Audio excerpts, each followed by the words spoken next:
Hi friend, कैसे हो आप सभी। उम्मीद करते हैं आप स्वस्थ होंगे, मस्त होंगे और अपनी पढ़ाई को लगातार कर रहे होंगे। तो फ्रेंड, मैंने करंट अफेयर के मोस्ट इम्पॉर्टेंट क्वेश्चन ले रखे हैं।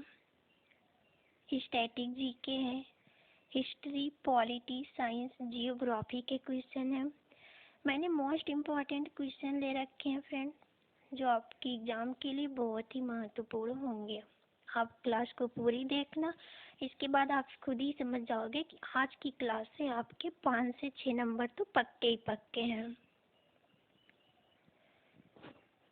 तो फ्रेंड, क्योंकि मैंने सारे PYQ के लिए हैं, अपने अनुभव से लिए हैं कि एग्ज़ाम में क्या कैसे किस टॉपिक से क्वेश्चन पूछे जा रहे हैं, तो मैंने सारे उसमें ऐड कर रखे हैं। मैंने जनजाति से भी लिए हैं, राष्ट्रीय उद्यान या टाइगर रिजर्व के भी ले रखे हैं। कुछ नदियों के नाम हैं, कुछ उपनाम हैं, शहरों के उपनाम हैं और कौन से शहर किस नदी के किनारे। मैंने इसमें काफ़ी सारे क्वेश्चन ऐड कर रखे हैं और काफ़ी टाइप से। तो फ्रेंड, आज की वीडियो आपके लिए मोस्ट इम्पॉर्टेंट होगी। तो फ्रेंड, हम अपनी क्लास को शुरू करते हैं। पहला क्वेश्चन है, नाटो वर्ष 2025 में अपना उत्तरी भूमि कमान कहाँ स्थापित करेगा। तो नाटो 2025 में अपना उत्तरी भूमि कमाने फिनलैंड में स्थापित करने वाला है। अगला क्वेश्चन है, हाल ही में क्लाउडिया शिनबाम किस देश की पहली राष्ट्रपति बनी है। तो हाल ही में क्लाउडिया शिनबाम मैक्सिको की पहली महिला राष्ट्रपति बनी है। अगला क्वेश्चन है, अपना अंतिम कोयला बिजली संयंत्र बंद करने वाला पहला G7 राष्ट्र कौन सा बना है। तो अपना अंतिम कोयला बिजली संयंत्र बंद करने वाला पहला G7 राष्ट्र ब्रिटेन बना है। अगला क्वेश्चन है, हाल ही में स्वर्ण उद्धार के कारण चर्चा में रहा माउंटेन इरेबस ज्वालामुखी कहाँ स्थित है। तो चर्चा में रहा माउंटेन इरेबस ज्वालामुखी अंटार्कटिका में है। अगला क्वेश्चन है, पृथ्वी का छाता या रक्षा कवच किसे कहते हैं। तो फ्रेंड, पृथ्वी का छाता या रक्षा कवच ये ओजोन परत को कहते हैं। और फ्रेंड, ओजोन परत कहाँ पे स्थित है। तो ये समताप मंडल में स्थित है। कहाँ पे।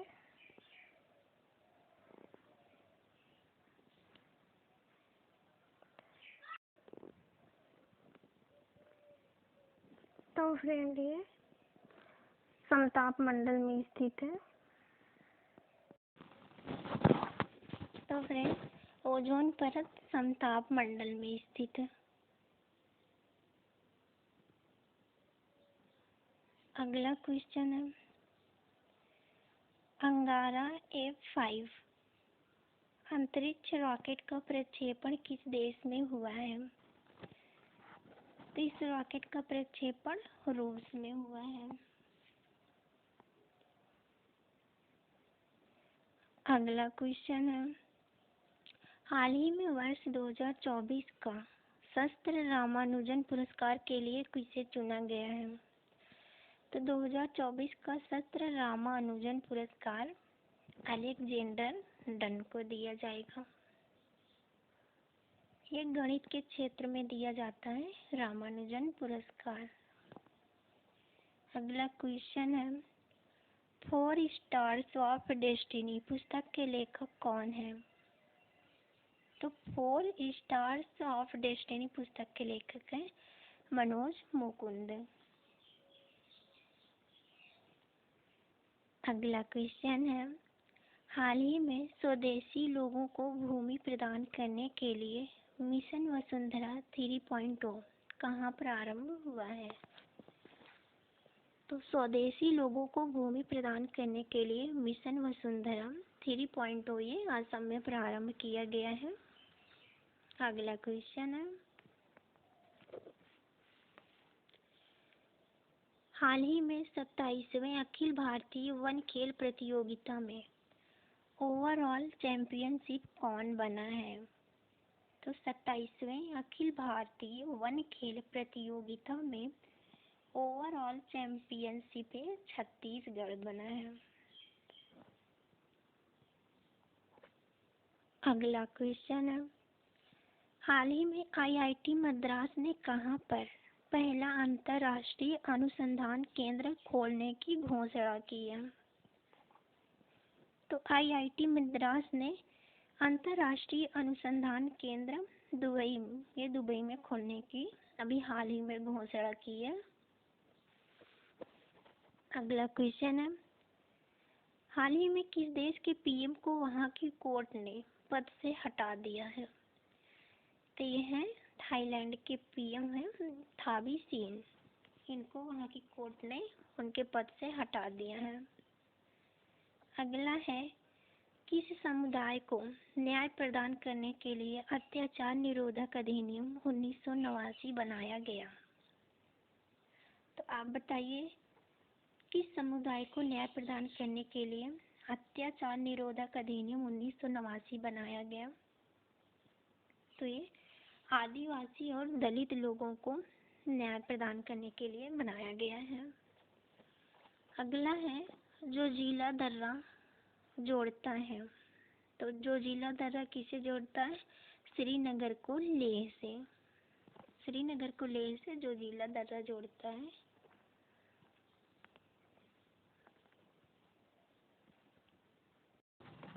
फ्रेंड, जो जिला दर्रा ये है कहाँ पे? तो जम्मू कश्मीर में है। और यहीं पे आप देखेंगे तो बोमडीला दर्रा है और अरुणाचल प्रदेश में है, जबकि बुर्जिल दर्रा भी है जम्मू कश्मीर में ही है। तो आप इसे ध्यान में रखिएगा, बोमडीला दर्रा अरुणाचल प्रदेश में है और जबकि बुर्जिल और जोजिला दर्रा ये जम्मू कश्मीर में है। अगला क्वेश्चन है, कन्याकुमारी कहाँ स्थित है? तो कन्याकुमारी तमिलनाडु में स्थित है। भारत के राष्ट्रपति के द्वारा राज्यसभा के कितने सदस्य मनोनीत किए जाते हैं? तो राष्ट्रपति के द्वारा राज्यसभा के 12 सदस्य, इनको राष्ट्रपति मनोनीत करता है। राज्यसभा के लिए 12 जबकि लोकसभा के लिए 2।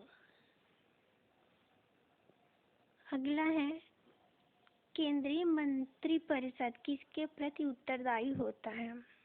तो केंद्रीय मंत्रिपरिषद लोकसभा के प्रति उत्तरदायी होते हैं। तो केंद्रीय मंत्रिपरिषद किसके तहत? लोकसभा के प्रति उत्तरदायी होते हैं। फिर अनुच्छेद 75 के तहत लोकसभा के प्रति उत्तरदायी होती है केंद्रीय मंत्रिपरिषद।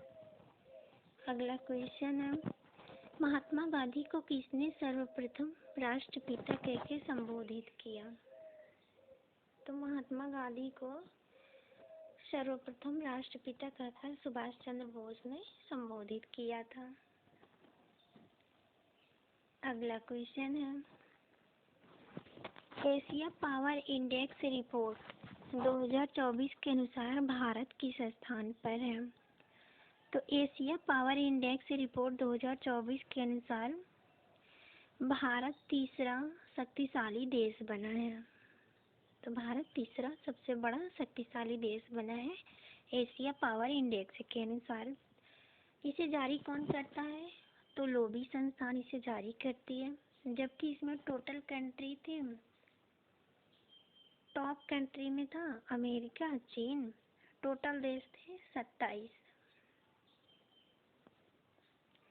अगला है, वैश्विक भूख सूचकांक 2024 में भारत की रैंक क्या है? तो वैश्विक भूख सूचकांक इसमें भारत की रैंक है 105वीं। जारी करता है कंसर्न वर्ल्ड वाइड आयरलैंड में है ये।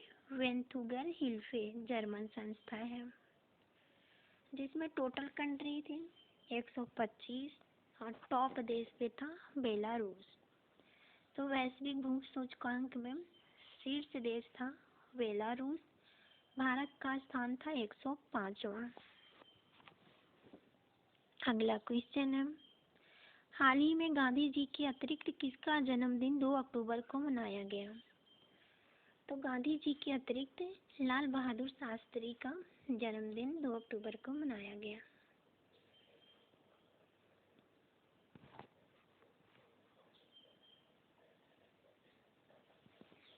अगला है, पूर्ण स्वराज की घोषणा कब की गई थी?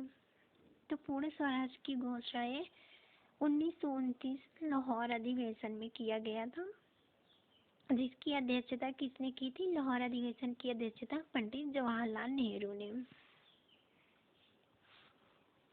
अगला क्वेश्चन है, चौरी चौरा कांड कब घटित हुआ था?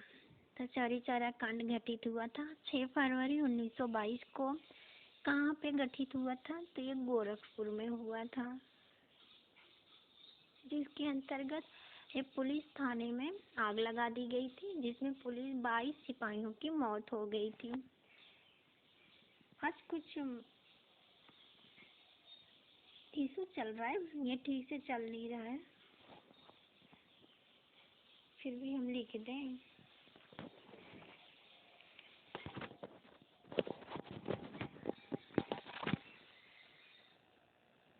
गोरखपुर।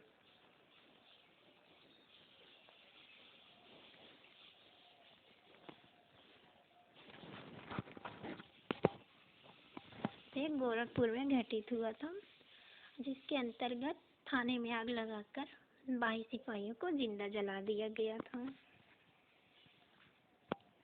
अगला क्वेश्चन है, होम रूल लीग की स्थापना किसने की थी और किस वर्ष हुए थे? तो होम रूल लीग की स्थापना 1916 में की गई थी, बाल गंगाधर तिलक और एनी बेसेंट के द्वारा।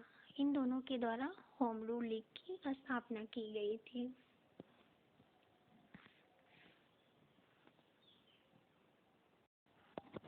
फ्रेंड, एनी बेसेंट का जो होम रूल अधिवेशन हुआ था वो सितंबर 1916 में हुआ था। आप ध्यान में कर लेना, सितंबर 1916 में एनी बेसेंट का होम रूल लीग हुआ था, और जो तिलक का हुआ था वो अप्रैल में हुआ था 1916 में। जबकि तिलक का होम रूल अधिवेशन है, जिसका मुख्यालय था बेलगाम में, और एनी बेसेंट का जो हुआ था वो अडयार मद्रास में था उनका मुख्यालय। और एनी बेसेंट की पत्रिका थी न्यू इंडिया व कॉमनवेल्थ, इसी के माध्यम से उन्हें प्रचार प्रसार किया था। अगला है 19वीं सदी के 2 समाचार पत्र जो आप भी प्रकाशित होते हैं, उन समाचार पत्रों का नाम। तो 19वीं सदी के 2 समाचार पत्र हैं टाइम्स ऑफ इंडिया और दूसरा है द स्टेट्समैन। ये वो समाचार पत्र हैं जिनका प्रकाशन आज भी होता है। अगला है, प्रथम स्वतंत्रता संग्राम 1857 के दौरान भारत का गवर्नर जनरल कौन था? तो इस समय था लॉर्ड कैनिंग, ये भारत का गवर्नर जनरल था। अगला क्वेश्चन है, मंगल पांडे किस ब्रिटिश छावनी के सैनिक थे? तो मंगल पांडे ये बैरकपुर के 34वीं नेटिव इन्फैंट्री के सैनिक थे। इनको फांसी कब हुई थी? तो 8 अप्रैल 1857 को। क्यों हुई थी? उसका तत्कालीन कारण था गाय एवं सुगर की चर्बी मिले कारतूतों को मुंह से काटना। फिर 1857 की क्रांति के बहुत सारे कारण थे, सामाजिक थे, धार्मिक थे, आर्थिक थे, राजनीतिक थे, काफी सारे कारण थे, पर उसका तत्कालीन कारण था गाय एवं सुगर की चर्बी मिले कारतूतों को मुंह से काटना। और 1857 की क्रांति की शुरुआत कब से हुई थी? तो 10 मई 1857 को मेरठ की पैदल टुकड़ी 20N1 20NI की पैदल टुकड़ी थी जिन्होंने दिल्ली पर अधिकार कर लिया था। मेरठ से इन्होंने प्रारंभ किया और दिल्ली पे 11 मई 1857 को ये दिल्ली पहुंच गए। वहां पर इन्होंने दिल्ली पर अधिकार कर लिया था। उस समय का गवर्नर जनरल था लॉर्ड कैनिंग था। बिहार के जगदीशपुर में कुंवर सिंह द्वारा विद्रोह किया गया था। वहाँ की कमान कौन संभाल रहे थे? तो कुंवर सिंह, बिहार के जगदीशपुर में अप्रैल 1858 में। जबकि दिल्ली में कौन विद्रोह किया था? तो बहादुर शाह जफर और बख्त खां, ये वहाँ पे थे।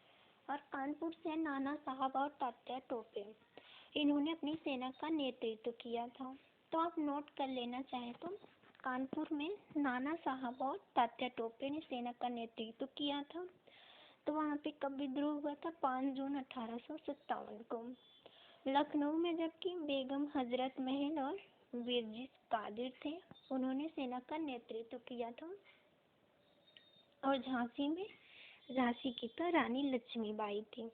वहाँ ने जून 1857 में वहाँ पे सेना का नेतृत्व किया और जमकर अंग्रेजों से सामना भी किया था। पर झांसी की रानी लक्ष्मीबाई की मृत्यु हो गई थी। उस समय जनरल कौन था? अंग्रेज का जनरल था ह्यूरोज था। और रानी लक्ष्मीबाई 17 जून 1858 को ये वीर गति को प्राप्त हो गई थी। तो आपसे एग्जाम में पूछ लेगा कि झांसी का नेतृत्व 1857 की क्रांति के दौरान कौन कर रहा था?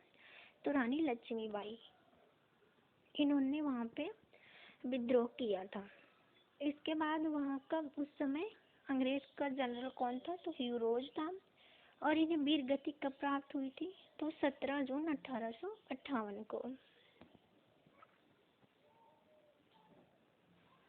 अगला क्वेश्चन है, मानव विकास सूचकांक 2023-24 में भारत को कौन सा स्थान प्राप्त हुआ है? तो मानव विकास सूचकांक 23-24 में 134 स्थान पर भारत रहा। इसे जारी करता है संयुक्त राष्ट्र विकास कार्यक्रम। कौन जारी करता है? संयुक्त राष्ट्र विकास कार्यक्रम, जिसका गठन कब हुआ था? 22 नवंबर 1965 को। और संयुक्त राष्ट्र विकास कार्यक्रम का मुख्यालय है न्यूयॉर्क में। इसमें टोटल कंट्री 193।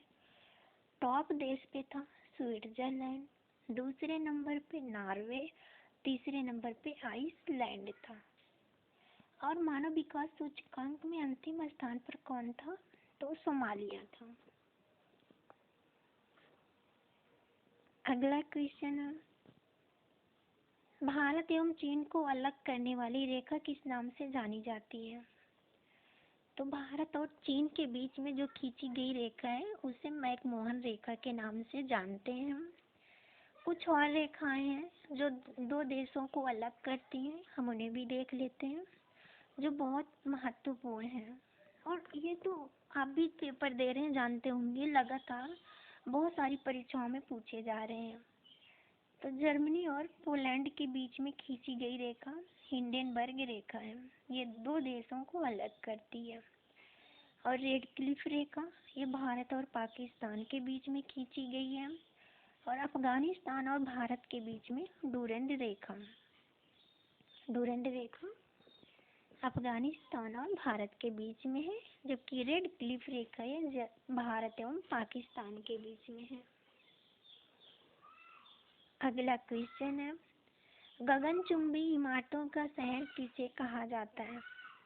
फ्रेंड, आज के मैंने क्वेश्चन मोस्ट इम्पोर्टेंट ले रखे हैं।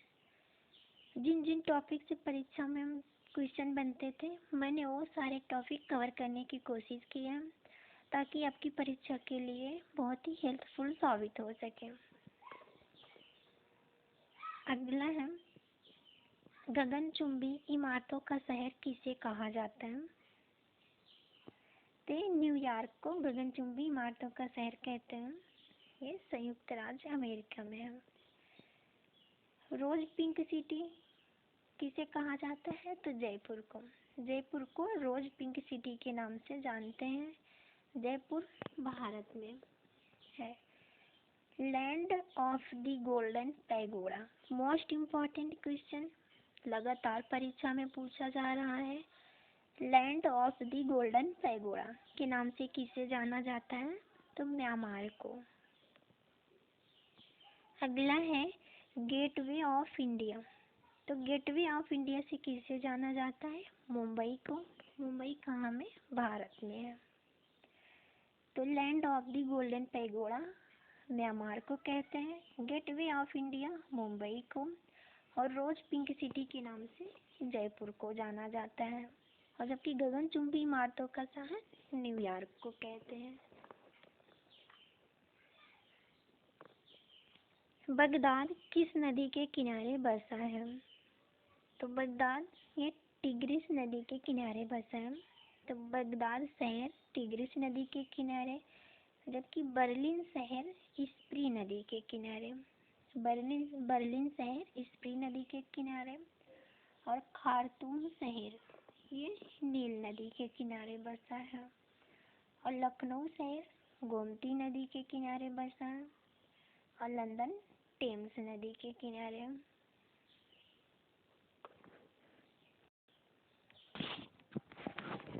और फ्रेंड कुछ और इम्पोर्टेंट हम कर लें तो हम आपको बता दें, आप नोट कर लेना। आगरा है, आगरा किस नदी के किनारे बसा है? तो ये यमुना नदी के किनारे बसा है। जबकि अयोध्या ये सरयू नदी के किनारे है। और बद्रीनाथ अलकनंदा नदी के किनारे बसा है। तो बद्रीनाथ शहर किस नदी के किनारे? अलकनंदा। बरेली रामगंगा नदी के किनारे बसा है। और एम्स्टर्डम ये अम्सिल नदी के किनारे बसा है। और जबकि इसमें मथुरा है, मथुरा तो यमुना नदी के किनारे बसा है। इलाहाबाद को आप जानते ही हो, ये संगम पर बसा है गंगा जमुना। पहले सरस्वती भी थी लेकिन अब तो विलुप्त हो चुकी है। तो गंगा और यमुना के संगम पर बसा है इलाहाबाद।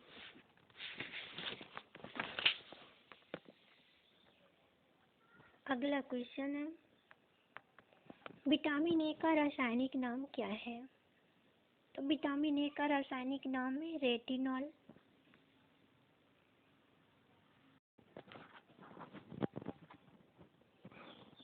विटामिन ए का रासायनिक नाम है रेटिनॉल। और जबकि विटामिन बी का रासायनिक नाम था थायमीन। और विटामिन सी का एस्कॉर्बिक अम्ल। और विटामिन डी का है कैल्सिफेरॉल। और फिर आप इन्हें देख लेना क्योंकि परीक्षा में पूछे जाते हैं कि विटामिन बी का रासायनिक नाम क्या है। तो विटामिन बी का रासायनिक नाम B1 का थायमीन है।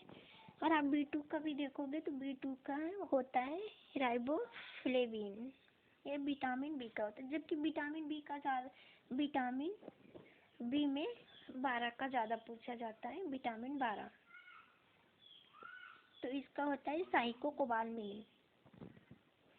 और विटामिन के का होता है फ्लोक्विनोन। ये विटामिन के का रासायनिक नाम होता है।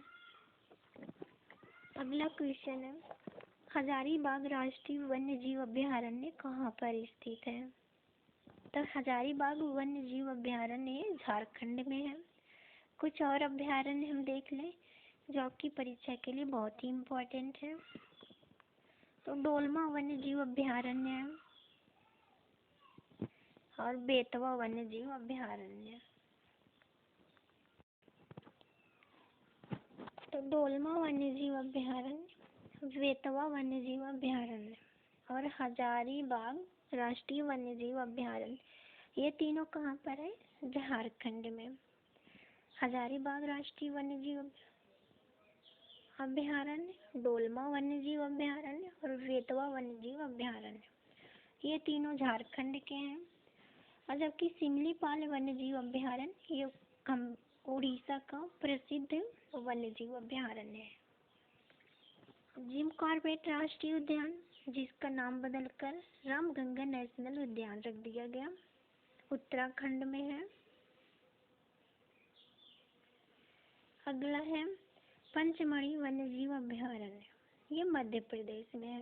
तो पंचमढ़ी वन्यजीव अभयारण्य मध्य प्रदेश में, जिम कॉर्बेट राष्ट्रीय उद्यान उत्तराखंड में, सिमलीपाल वन्यजीव अभयारण्य उड़ीसा में है, जबकि डोलमा वन्यजीव अभयारण्य और बेतवा वन्यजीव अभयारण्य झारखंड में है।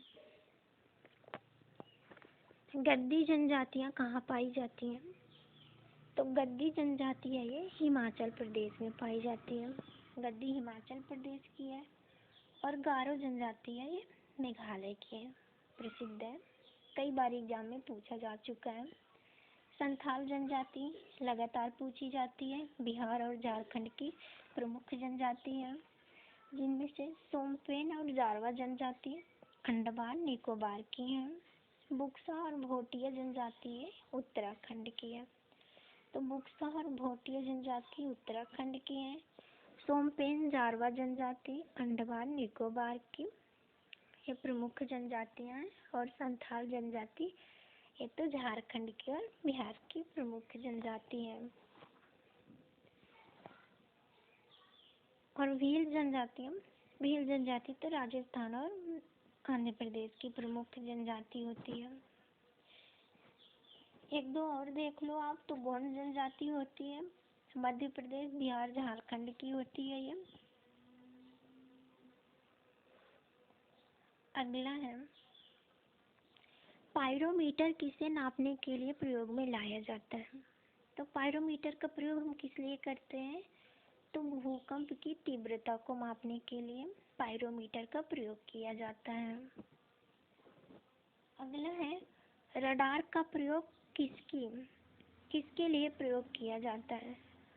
तो रडार का प्रयोग किया जाता है रेडियो तरंगों द्वारा वस्तुओं की उपस्थिति तथा अवस्थिति ज्ञात करने के लिए।